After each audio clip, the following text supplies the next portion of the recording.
Tani po dyshoj Lindita Çela tani më fal, unë marr. Po të bëj një analizë dhe po them, në qoftë se ka jo vetëm për Shqipërinë, apo në qoftë se ka një të mirë që ka ndodhur në këto vitet e fundit, është shkodimi i komunikimeve Sky, të platformave të komunikimit. Kam pasur fatin të lexoj edhe intervistat, apo ne të marrim dhe një intervistë personat kyç që kanë komunikuar dhe kanë shkoduar, dhe me prokurorët kryesor në Francë që janë marrë me. E ke intervistuar prokurorën në Francë? Po, janë intervistuar dhe OCCRP ka pasur shkrime të plota dhe të sakta në lidhje me komunikimet Sky.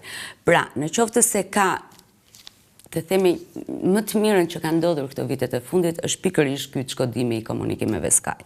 Sepse aty shikon, deri më tani ne kishim perceptim, por aty gjen prova, aty gjen komunikime. Është si të thuash, po të lexosh që kam pasur prap mundësinë të lexoj jo vetëm ato komunikimet që kanë dalë ose dalin në mënyrë periodike ose në mënyrë të përmbledhur në dosjet hetimore që rrjedhin nga prokuroria e posaçme, ti të duket në komunikimin sikur jeton me të, sikur e ke parasyve, sikur të shfaqet. Kjo është skena e të komunikuarit që ndodh nëpërmjet komunikimeve Sky. Dhe fal këtyre komunikimeve Sky, ne kuptojmë në cilin nivel ka deportuar krimi organizuar. Në qoftë se më herët ne si gazetar, ju keni qenë shumë herët se sa unë gazetari kronikës, se ju e dini shumë më mirë të themi inkriminimin, apo në cilën nivel ka qenë inkriminimi. Nuk është avantazh të qenit i vjetër, avantazh të jesh cilësor. Këtë isha duke nëse do të ma lejonit, dhe ju e dini shumë mirë diferencën në cilën si ka qenë të themi pak më para sistemi i drejtësisë. Ka dosje të caktuara dhe ka komunikime të caktuara që prokuror të nivelit të lartë, njëri prej tyre të themi është sot në bangën e të akuzuarve. Kemi një drejtues të lartë të policisë së shtetit që sot janë prap në të arrestuar dhe në akuzë për dekonspirimin e informacioneve. Ndoshta edhe për faktin që të kërkoj ndjes që nuk kam sakt emrin e personit, por historit e tim mos gaboj flitet tek dosja Plumbi Art, mos gaboj. Ishte shef krimesh të cilët raportonin, të cilët tregonin, janë dosje që sot janë përballë drejtësisë, tregonin palës kundërshtare, punonin, përdorin të gjitha infrastrukturën shtetërore. Infrastrukturën shtetërore çka duhet të them komunikimet të caktuara, platformat të caktuara, të cilët ja vinin në dispozicion bandave të tjera. Pra, fal komunikimeve Sky të them, ne sot kemi një panoram shumë më të qartë në të cilën ku ka deportuar krimi. Ka deportuar në prokurori, ka deportuar në polici, ka deportuar në politik. Por prapë më lejo të them që ky nuk është vetëm Shqipëria. Madje nëse ne do ta krahasojmë proceset hetimore, çfarë ne dosjet në të cilat kemi ne tani, krahasuar me rajonin, ke pasur në rajon politikanë të cilët janë arrestuar, keni në Maltëzi, ka po ashtu në Serbi, politikan, gjyqtar, po ashtu dhe prokuror të lartë. Po Shqipëri? Në Shqipëri, ndaj jam duke të thënë, kur ne flasim për këtë dosje në këtu, superlativat e kësaj dosje, unë jam shumë skeptike. Nuk është gjë tjetër për mua, veçse një grup i caktuar, i cili, për shkak të komunikimeve dhe hetimeve të caktuara që janë bërë, qoftë në Itali, se vërtet ne në Shqipëri themi që është hetimi italian. Jo, edhe italianët hetimi është nisur dhe të themi është zyrtarizuar nga Italia për shkakun sepse vepra kriminale kryhen në Itali. Por rrjedh sërish nga shkodimet e komunikimeve të platformave të pra nga Parisi sërish. Sigurisht. Dhe aty janë të gjitha komunikimet. Ka shkuar aty për shkakun e veprimtaria dhe objekti kriminal që ndodh është në qytetin italian dhe ka ardhur në Shqipëri. Tani, një pyetje thelbësore dhe e rëndësishme mendoj unë, ndoshta më e rëndësishme është ajo që ka ndikuar këta në zgjedhjet e 11 majit? Unë them që çdo kush që ka para në këtë vend ka ndikuar në zgjedhjet e 11 majit, sepse po të themi ne të dy sot, po ka ndikuar, unë duhet të jap prova aty si ka ndikuar. Ndërkohë, ke sigurt që do ta bëj këtë pyetje, ku i ke provat? Në këtë tavolinë, në këtë emision, pa diskutim që çdo gjë i thotë edhe e provondi këtë po të shkojnë në gjykat, se ato çojnë emisionin në gjykat. Si e provondi? Kjo është pyetja. Dhe në dosjen e timorit këtu nuk ka absolutisht asnjë element si ky grup kriminal, të themi, për të cilën ta ketë përfshirë në Atëherë pse I bën akuzat opozita? Si dhe të thash, opozita është në drejtën e vet për të bërë politikë nga mëngjesi deri në darkët. Në qoftë se opozita ka ndonjë gjë që në gjykimin tim duhet të ndryshoj, sepse të mos reflektohet më me numrin e votuesve, edhe opozitës I ka ardhur koha të bëhet e besueshme, në qoftë se do të ketë kredibilitet. Nëse do të vazhdoj me akuza, është në biznes të saj. Por, më vetëm le të them. Po, patjetër. Mos harrojmë se më pyete si ndikon. Mos harrojmë kemi të bëjmë me biznese.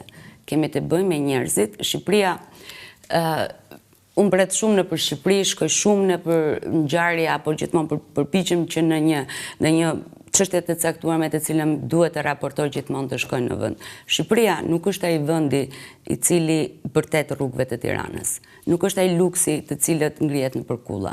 Shqipëria është një realitet tjetër. Janë njerëz në nevojë, janë njerëz të themi pjesa më e madhe e tyre të cilët nuk sigurojnë përditshmërisht. Për fat të keq, po ke një zgjidhje, në qoftë se ti do të jetosh mirë, duhet të përfundosh në durjet e krimit.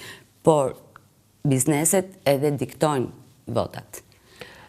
Linda, si e pat ju deklaratën e zotit Dumani që thaj që nuk ka interferim nga hetimi që ka kryer SPAK me agendën e 11 majit pra të zgjedhjeve? Mund të jetë e vërtet sepse hetimet, si edhe të thash, nuk I ka kryer SPAK në gjykimin tim.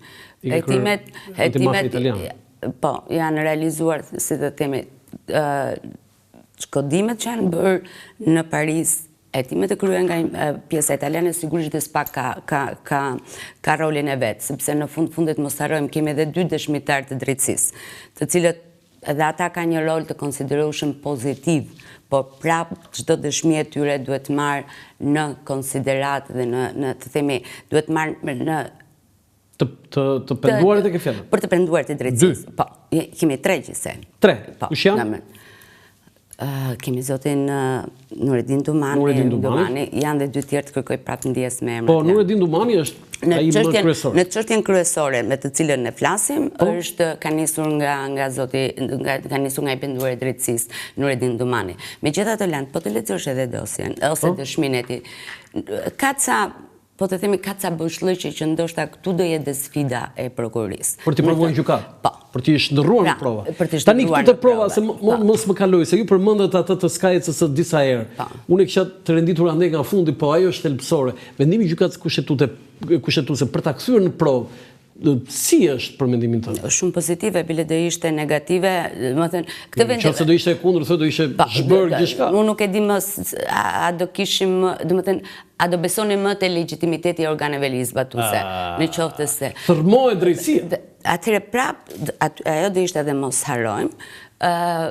Për këtë vendim ka pasur, të themi, ka pasur shumë zhurmë, ka pasur shumë interferime, ka pasur shumë çështje të debatueshme dhe e kam ndjekur me interes të madh gjithë procesin që ka shkuar në gjykatën kushtetuese, sepse një problematikë e tillë nuk ka qenë në vendet e tjera të Bashkimit Evropian apo dhe në vendet e Ballkanit. Nuk është diskutuar ajo. Nuk është diskutuar. Është provë. Nuk është provë. Komunikimet në vetvete janë marrë. Ajo që është bërë debat me të drejtë, sepse jemi tek shteti ligjor, debat I çështjes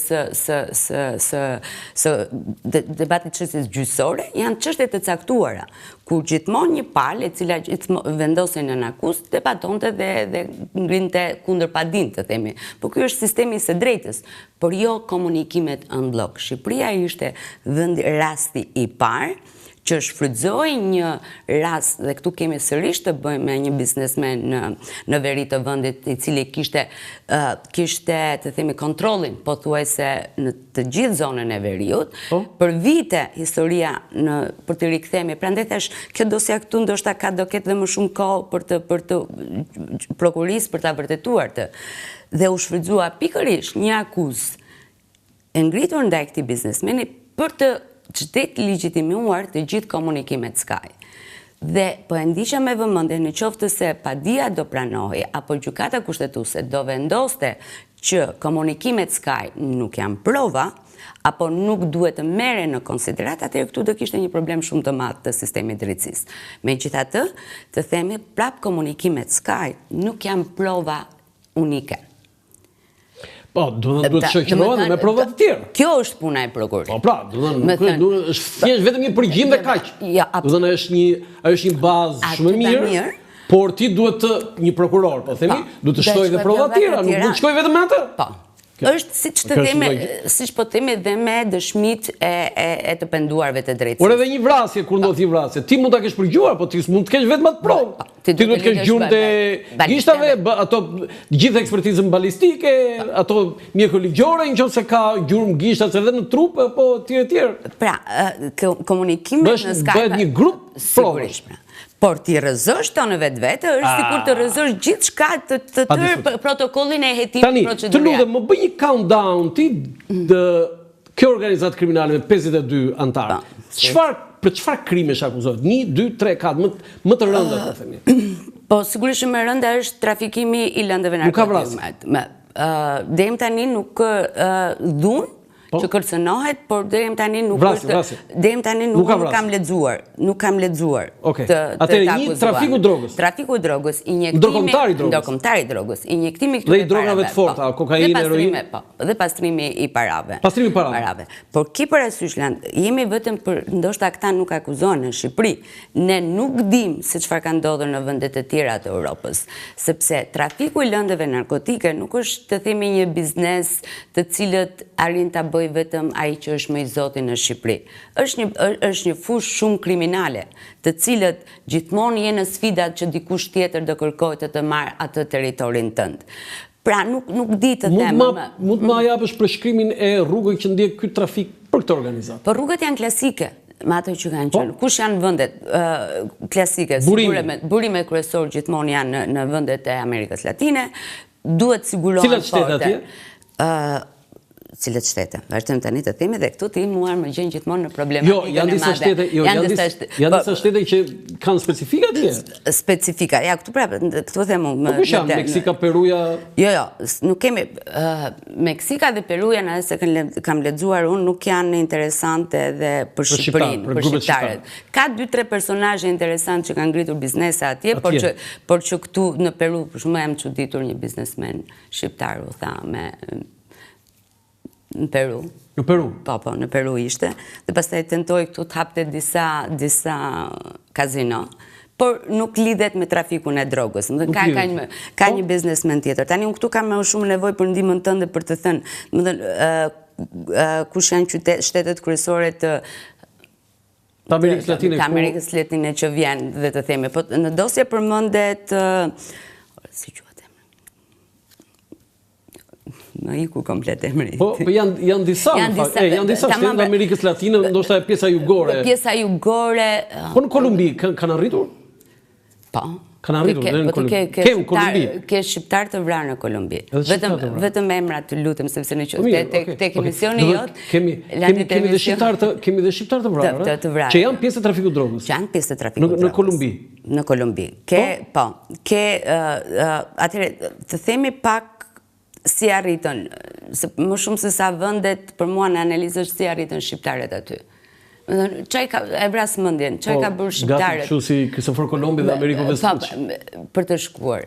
Atëherë kanë ndryshuar pak, domethënë në 10 vjeçarin e fundit, dhe grupet kriminale që drejtojnë, që prodhojnë lëndën kokainë, kanë ndryshuar, domethënë janë të themi evropianizuar edhe aty.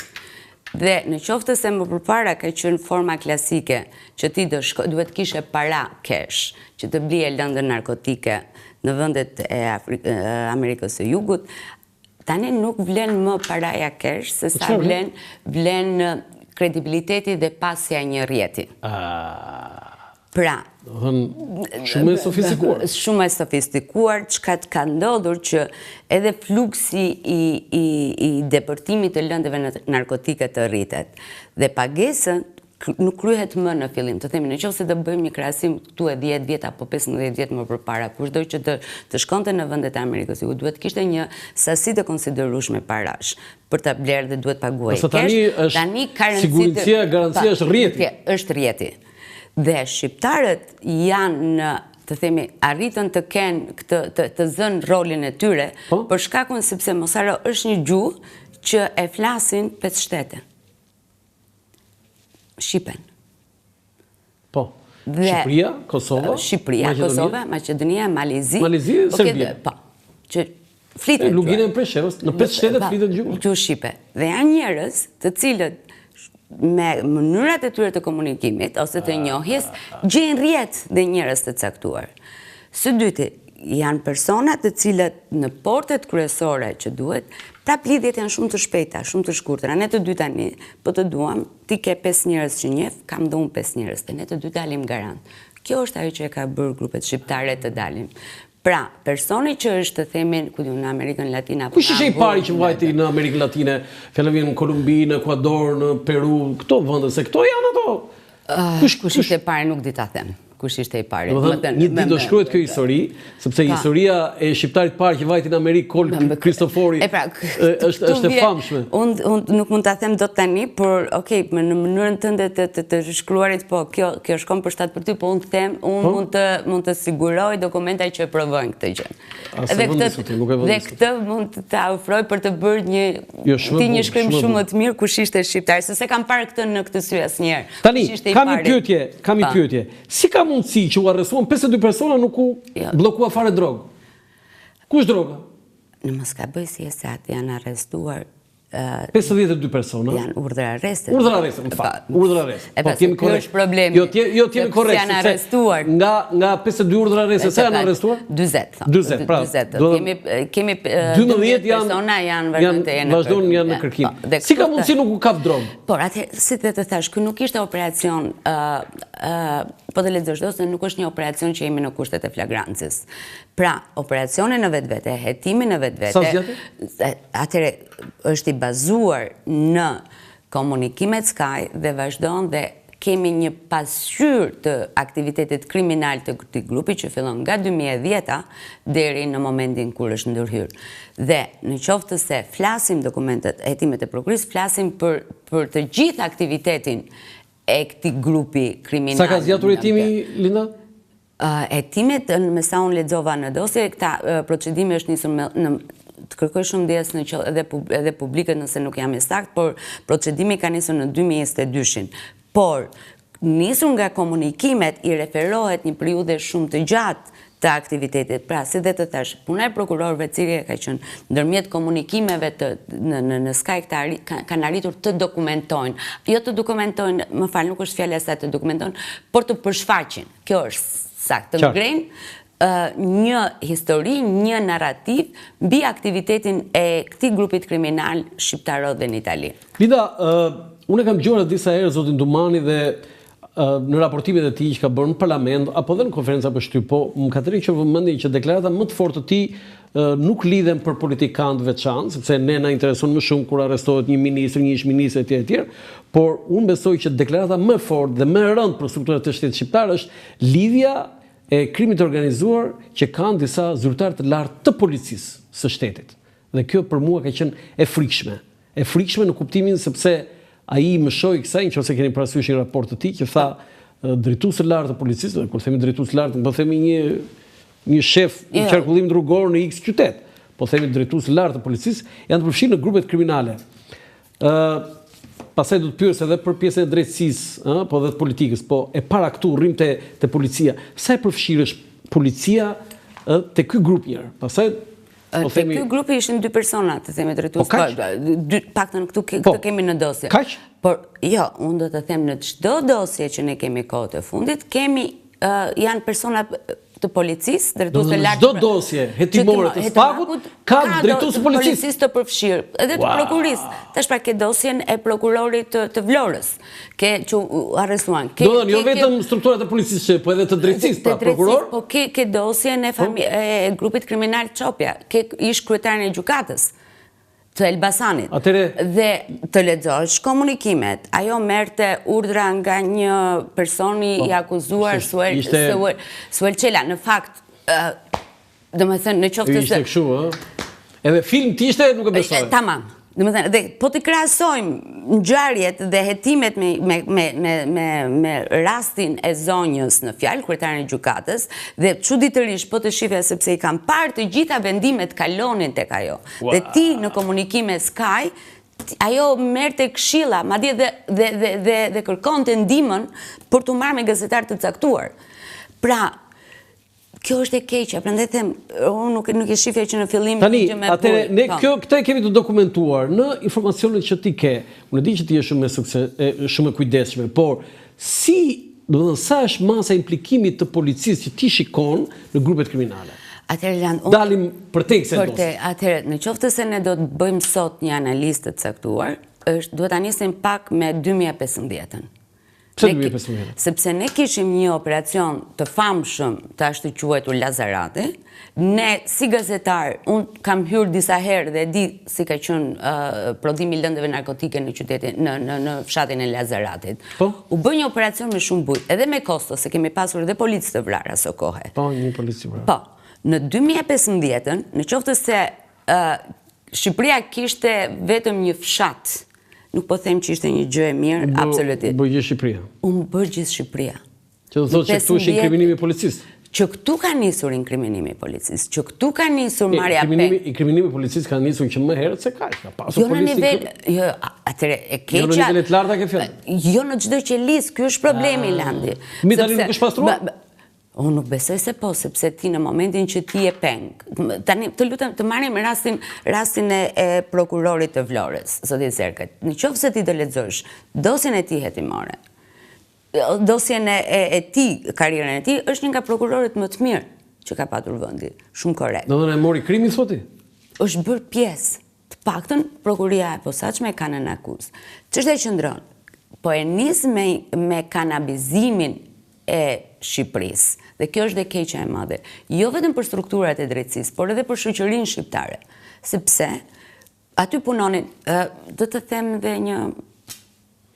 një gazetar vuajmë shumë për gjetur personazhet dhe për të kuptuar. Dhe ndonjëherë lajmi ose historia na gjuan shpullave